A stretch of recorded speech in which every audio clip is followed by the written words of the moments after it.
Pernah nggak sih lagi enak-enaknya santai di rumah, lampu di rumah tiba-tiba mati? Apa yang akan kamu cari pertama kali? Yap, pastilah senter. Tapi pernah nggak sih kalian perhatikan di sekitar cahaya senter yang kamu gunakan banyak sekali partikel debu? Oke, kira-kira mengapa debu bisa terlihat saat di senter? Halo teman-teman, nama aku Yudis Bagaramotono dan dari video tadi, mengapa sih partikel debu dapat terlihat apabila di senter?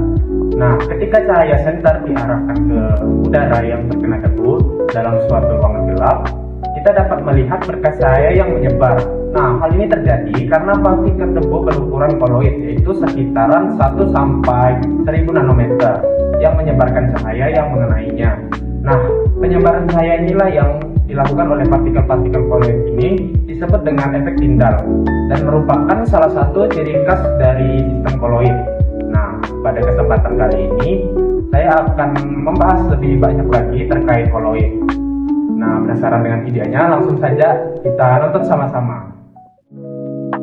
Nah, seperti yang kita ketahui, campuran terdiri dari dua macam, yaitu campuran homogen dan campuran heterogen.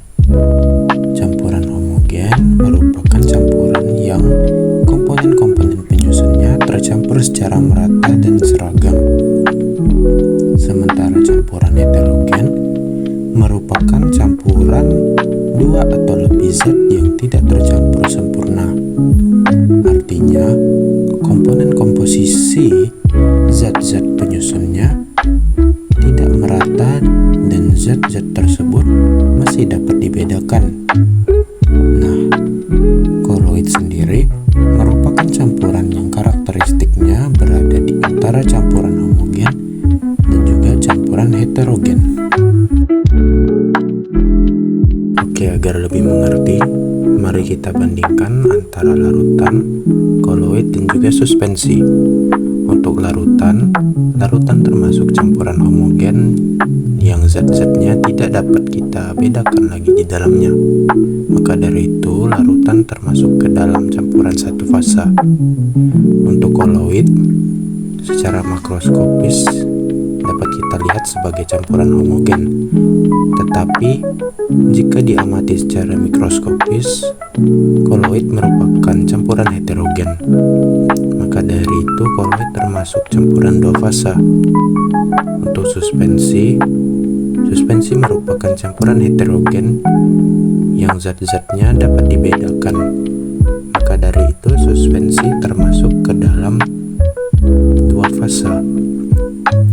Untuk larutan, semua partikel yang berdimensi kurang dari 1 nanometer. Maka dari itu, larutan tidak dapat disaring menggunakan penyaring apapun. Untuk koloid, partikelnya berdimensi antara 1 sampai 100 nanometer. Koloid sendiri tidak dapat disaring kecuali menggunakan penyaring ultra. Untuk suspensi, salah satu atau semua partikelnya berdimensi lebih dari 100 nanometer. Maka dari itu, suspensi sendiri dapat kita saring. Ketika kita pergi di dapur rumah kita, tentu banyak sekali bahan-bahan yang dapat kita temukan serta kita gunakan dalam kehidupan sehari-hari. Untuk membedakan koloid dengan jenis campuran lain, mari perhatikan ilustrasi berikut ini. Yang pertama, apabila kita mencampurkan garam dengan air, ternyata garam akan larut ke dalam air. Campuran kedua, yaitu campuran antara kopi dengan air. Apabila kopi dimasukkan ke dalam air, kopi tidak akan larut dalam air. Selanjutnya, apabila susu dicampurkan dengan air, ternyata susu akan larut, tetapi larutan yang terbentuk tidak bening, melainkan keruh. Nah, jika kita diamkan, maka campuran antara susu dan air tidak akan terpisah. Dari ilustrasi tadi, dapat kita simpulkan bahwa larutan garam dalam air merupakan campuran homogen atau larutan. Campuran antara kopi dan air merupakan campuran heterogen atau suspensi. Sementara campuran antara susu dan air termasuk ke dalam jenis koloid.